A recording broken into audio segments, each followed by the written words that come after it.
So, the news that Sebastian just shared that we are no longer deprecating the App-V client or the App-V sequencer, does that make you happy? Yeah? Yeah? Okay. So, internally at Microsoft, this was a big fight to do this for our customers and for the community. And Philip and Sebastian led that charge internally. So I want Philip and Sebastian to get a round of applause for everyone here.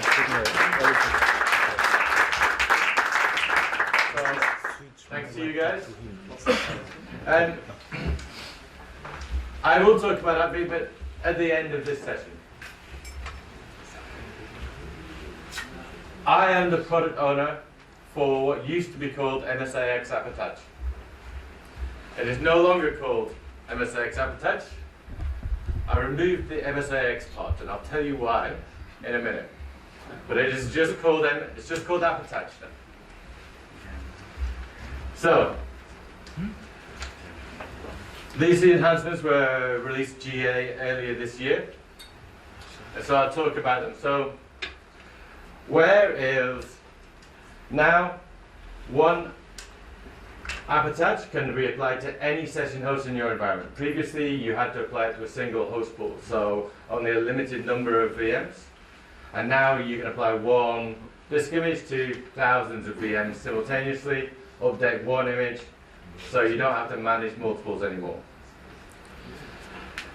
Previously, you didn't get a differentiated desktop experience, so you couldn't permission apps per user inside the desktop. Now you can. So only the people who are in the right group get the application. They can't even see it in control panel. They can't see it anywhere. They only get that application if they're in the group. And you can say what set of applications they want. Doesn't matter if it's desktop, doesn't matter if it's remote app. We've changed the way the update works.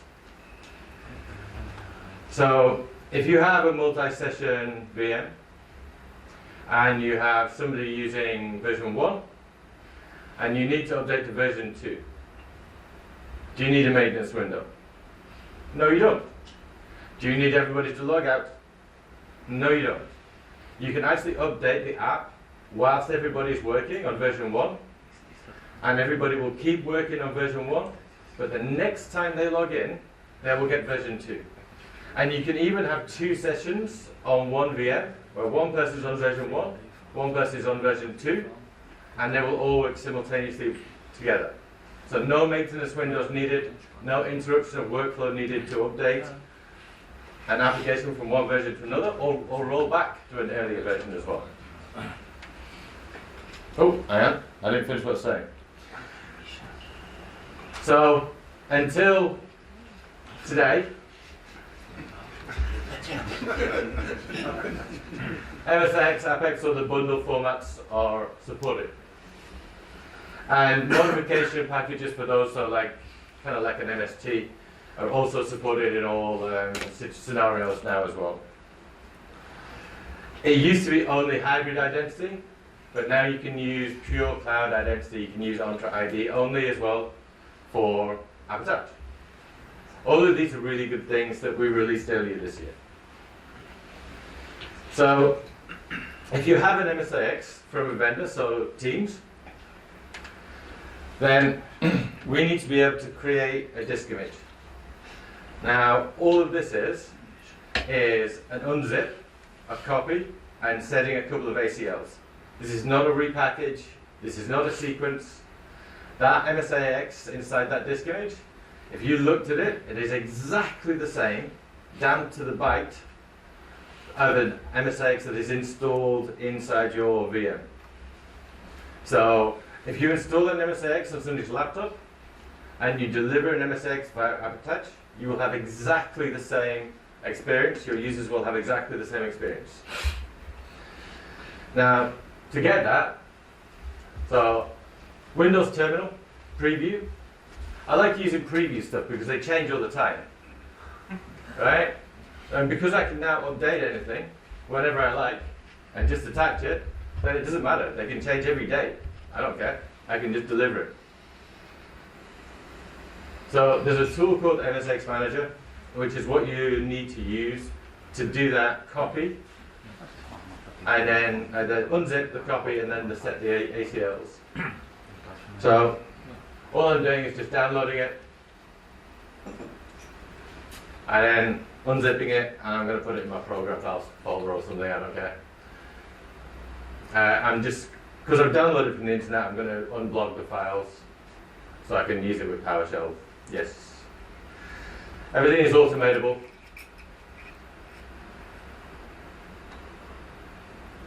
I'm not a very quick typer.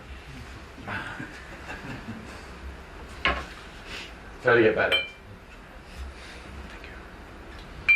So now we have the terminal preview. So this is native MSIX bundle that is supplied by Microsoft. You notice that the new applications which Microsoft developed are all MSX. Even the stuff that's inside, like Notepad and Paint and everything, that's all MSIX now. As Sebastian said, the new Outlook is MSIX. So you'll find that the older applications, they'll probably never, until they get re-architected, they won't go MSIX, but anything new will be MSIX. I've created a SimFS disk image. SimFS is a special kind of disk image which is read-only. When you attach it, it consumes less resources than VHX, and it is faster. So it's more secure, takes less resources, and is faster. And it's also native to Windows 11. It was backported to Windows 10, so it still works on the newer versions of Windows 10. But I would say use SimFS if you're on Windows 11. Okay, so now we have a disk image. What do we do now? I'm sure you recognize the Azure portal. So I'm going to pick a host pool. And what I'm going to do here is I'm going to extract the data from MSX. So MSX has got what we call a manifest. So it's an XML file contained within the MSIX, which tells you everything you need to know about that application. How it works, what it's going to do, what its dependencies are. And I'm going to pick the 64-bit, probably not ARM for AVD, right? I'm going to mark it as active. Now, here I can assign it to multiple host pools. Like I said before, we're no longer restricted to a single host pool. And I can pick a user or a group of users, Entra ID or hybrid users, doesn't matter. Do tags if I want. And that's it. That's all you need to do. If you have an MSIX, then that is it. So, like I say, all new stuff from Microsoft and many from ISVs are being produced as MSIX files. You can find a lot of MSIXs in the store, and store will now allow you to download. If you use Winget, you can download MSIXs from the store.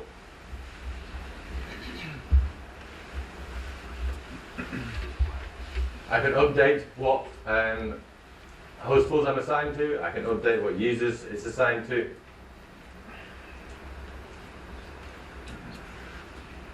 I've got very inventive usernames in my environment.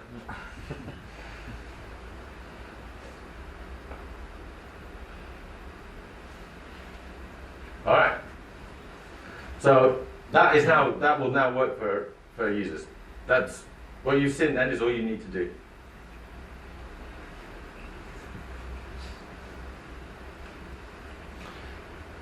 So this is a very exciting demo. We're going to log into a VM and then we're going to launch an application.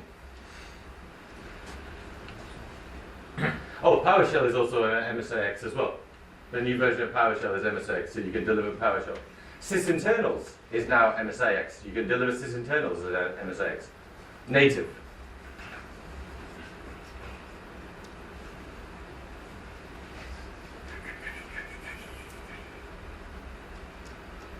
All right. Let's show you the update flow. So, version 110 for Firefox. Firefox is also native MSIX from the vendor. And you know browsers update a lot, right? So you want to control what version of the browser you're on. It's no problem if you use AppAttach. So here is 2 users logged onto the same server. I can prove it to you. Host name, who am I? Alright, so now we're going to sign out of one user. We're going to stay logged in on this user. Same machine, same multi-session machine.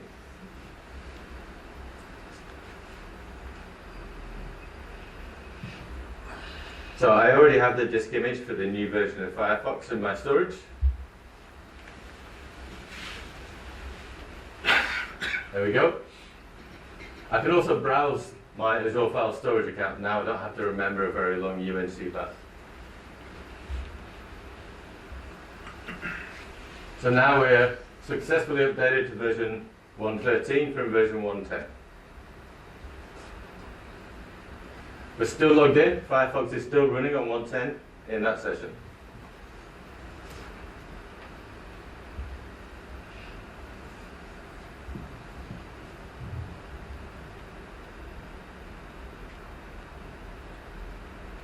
Guess what's going to happen here?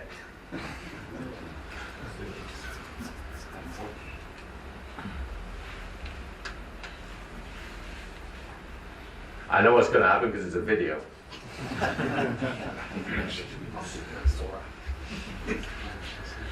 Alright. So I don't know if you saw, but that was 1.13.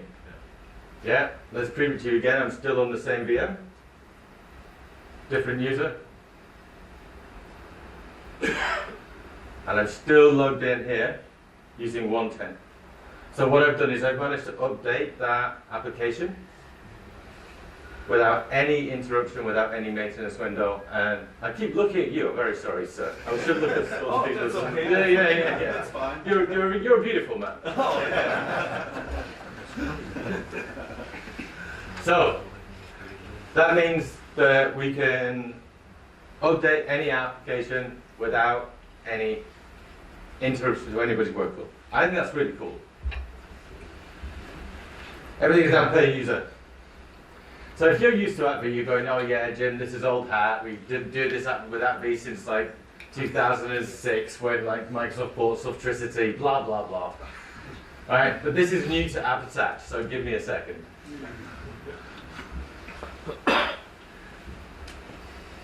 So I just want to prove to you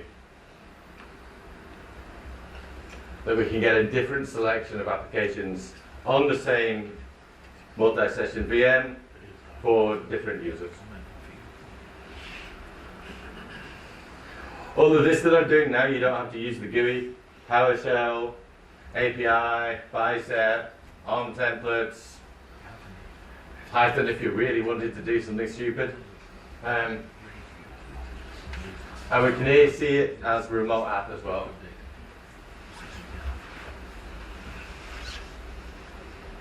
So that same AppAttach disk image is now remote app and desktop.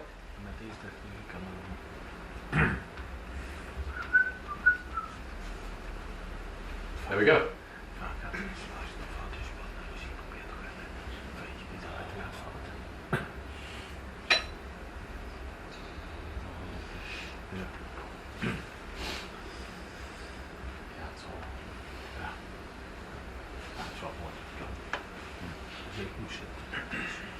Different user, same VM, different applications.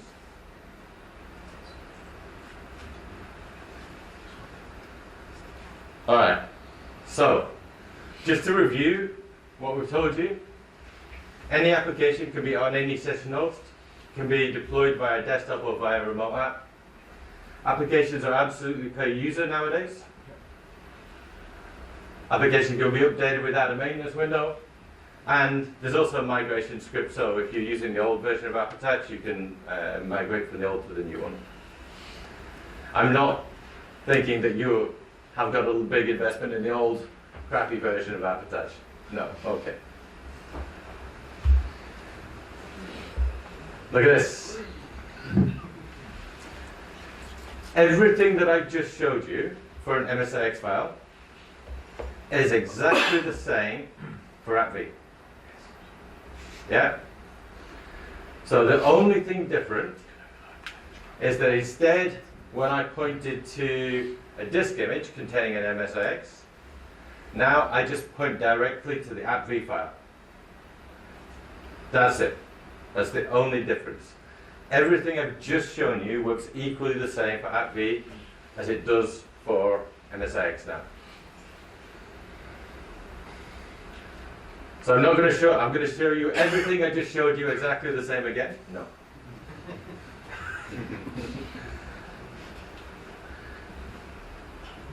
So Tim will tell you, Tim's got a blog on how much of a pain in the arse Notepad Plus is to make MSIX because of the shell integrations. But it's nice and easy with App-V. But basically, that means that AppAttach now supports an extra package format, and that is App-V. Now, because AppAttach now has the entire control plane, the assignments, the permissioning, the delivery for App-V, that means that you don't need any App-V servers to achieve this. All you need is an SMV share and an Azure subscription. So now that the sequencer and the client don't have an end date, you can use App-V with AVD without the server part for as long as you like. We're also going to be, public preview is going to be Ignite, so next week for this. So now we've extended our package formats from MSIX to our first party ones, so MSIX and App-V. We're also extending it to 3 third parties. So these are just the launch partners. We can do more later. There's an open framework. If other people want to come and join us, they can do. I say chicks.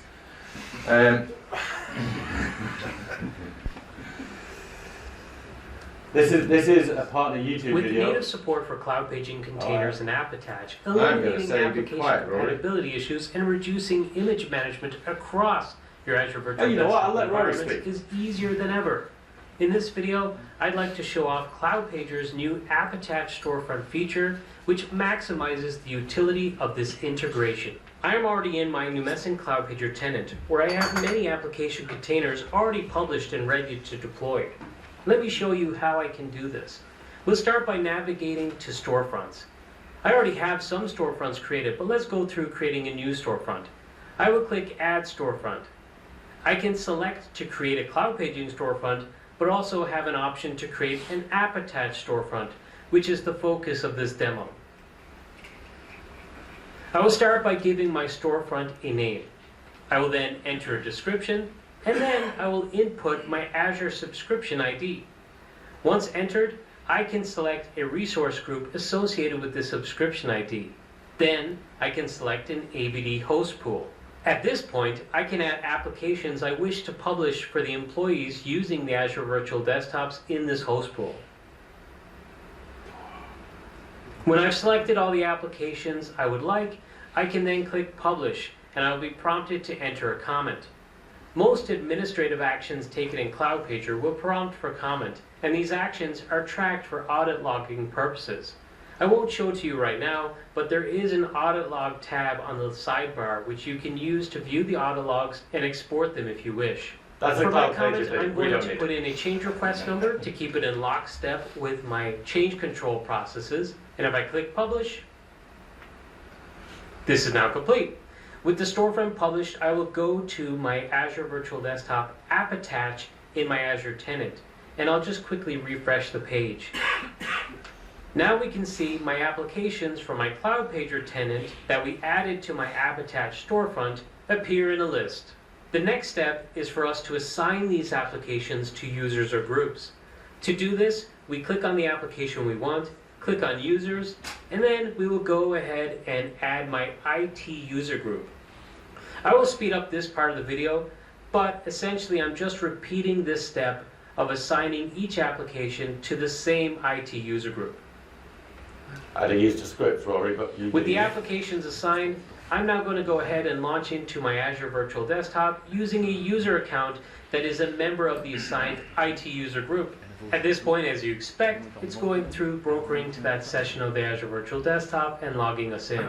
When logged in, within seconds, we will see application shortcuts begin to appear, and to help visualize what's going on in the background, I will launch our client software cloud paging player. Here you can see applications are being delivered to our desktop session, and you can even see some of the applications are having a prefetch delivered. This prefetch can optimize the first launch performance to improve the employee experience. So using Cloud Pager integrated with Azure Virtual Desktop AppAttach can help to modernize and streamline the way you deploy your applications and application updates, but also improve the employee experience by optimizing launch performance for some of your applications too. And speaking of launching applications, let's launch some of the applications. I will start with Visual Studio. You can see that getting to the first launch splash screen is pretty quick, and that's thanks to that prefetch which I just mentioned.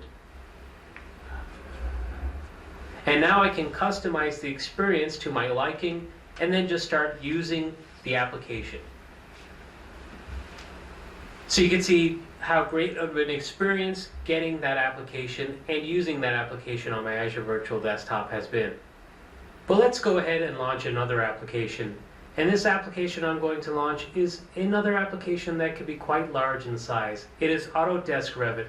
So I'll go find it in the Start menu and launch the application. And you'll see that this application also launches pretty quickly. And this is an application just like Visual Studio and all the other applications we assigned that has just been dynamically delivered as we logged into this Azure Virtual Desktop, providing an excellent employee experience and eliminating the need for regular image management for managing applications and application updates in my A.V.D. environment, reducing the number of host pools and images required for supporting my employees and all the applications they require, whilst also simplifying application management for IT. But that's not all. You can also utilize modern application containers through Cloud Pager and the AppAttach storefront feature for publishing applications via Microsoft Remote App too. Let's do this by creating another AppAttach storefront in Cloud Pager, this time for Remote App purposes, and we will just select a single application this time. You can see the steps are essentially the same. I'm just putting in my storefront name, description, subscription ID, I'm selecting a resource group, host pool, and indeed assigning that application, which in this case is Bloomberg Terminal. When prompted for comment, I'm going to go ahead and put in a change request number and a description again, and then once ready, I will click Publish. Once again, I'm going to go to this application and I'm going to assign it to a group.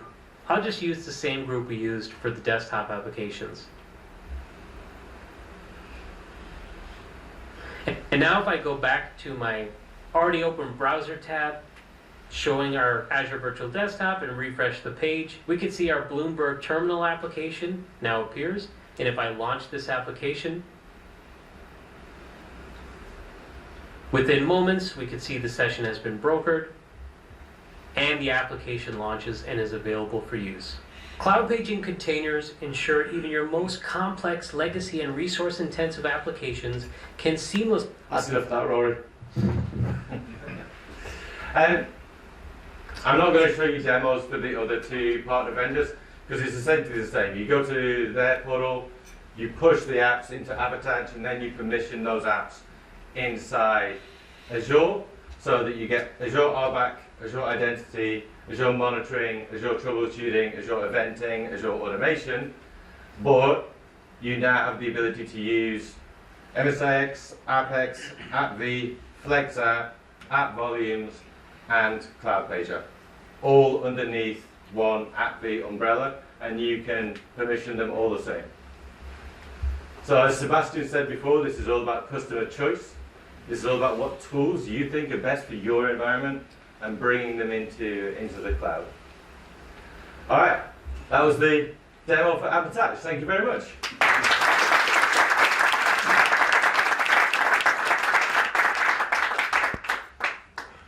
Any questions? Did I explain everything perfectly? Yes. Oh, apparently not. You say something about an API to use it maybe on-prem? So the question was, is there an API that we can use this on-prem? So the API for AppAttach is the same as App-V in that it's built into Windows. So if you talk to Adventix or other third parties, then they can say that they'll do AppAttach for you on premises with a third party. You can do it with AppAttach native if you do Azure Stack HCI, which is now being renamed to Azure Local. But that's the only way you can do it using just what I've just shown you. Okay, I mean App-V AppAttach, not MSI AppAttach. MSI AppAttach works on-prem, but App-V AppAttach you give an App-V file to Azure, and Azure do everything under the. So for App-V AppAttach, then essentially what we're doing is our client is talking to the App-V com APIs within Windows. So you do use the App-V file and expand it in the system, and you don't use YHX. No, you don't use a virtual. Oh, we don't use. So no, we don't have to put the App-V file inside a virtual hard disk for this to work. It's just the hard disk. Yeah, it's just the straight App-V file that for it to work. I Yeah. understand it. Yeah. Yeah, I was wondering, in the same context of attaching App-V packages, I saw you attaching the .app-v package Yes. file. We're using the deployment config to personalize somehow the behavior of the App-V package. Would that still be possible? It is still possible, yeah. So you just need to put the deployment config in the same directory as the App-V file and follow a naming convention, and we will use the deployment config as well. Oh, thank you. Forgot to mention, that's a really good point. Yeah, so deployment configs work with this too. One constraint is that connection groups don't work with it yet, but Doesn't matter. no, it doesn't matter. I like that. I like that. I don't care. Yes, sir. In our App-V files, we use a number of REST scripts. Shut up. In our App-V packages, we use a number of REST script and PostScript files. Is it possible to use them in conjunction with AppAttach? So it's not. So it's only the deployment configuration that is possible to use. But they can No, we are talking about. But you can define the script in it, yes. So it's not possible to So use. it is possible as long as it's inside the App-V package, It's yes. inside the App-V Yeah. package. So Yeah. if I integrated the AppAttach, it will be possible to file them? Yes, Okay, sounds great. thank you. Did you hear that question? You can use, can you use pre and postscript App-V scripts inside the App-V package? Just to clarify, I do find a lot of customers on those scripts have server references, and if things are changing, you're going to have to adjust that in those scripts, so you might have to touch the package anyway. So if you didn't hear Tim's answer, a lot of people have App-V server references inside those scripts. There's no App-V server as part of this, so you have to touch that and change it anyway. Yeah, so just be careful. Thank you, Tim. Yes, sir. Yeah, this is all, you described this for AVD and Windows 365. I described it for AVD. But how when you have a cloud native laptop in your environment?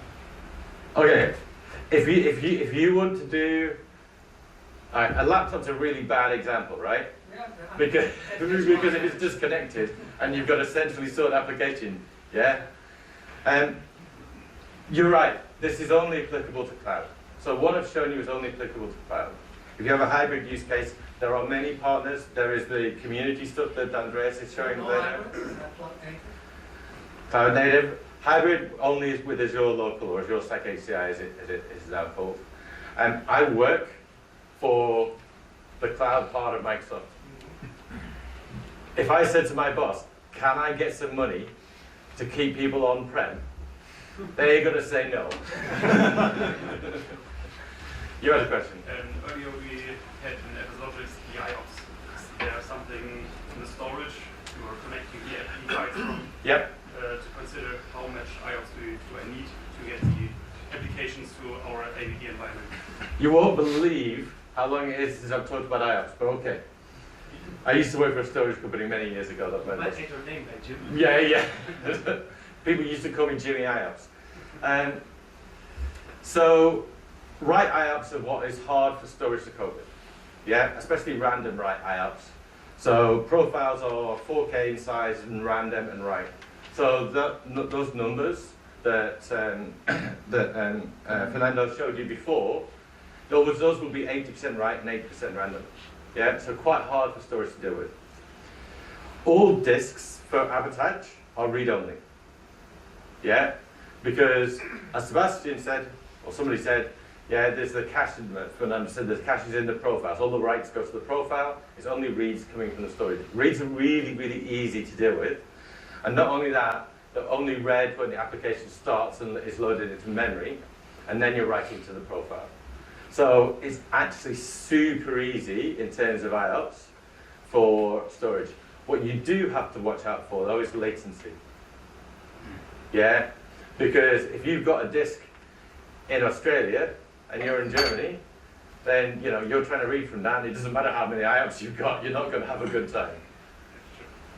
Isn't it true that you require one IO for every AppAttach disk that you attach? So about one for every AppAttach, yeah. It's who cares? It's who cares numbers, right? You're much more bothered about latency. Excellent. We had loads of questions. That's really good. Thank you very much. All right.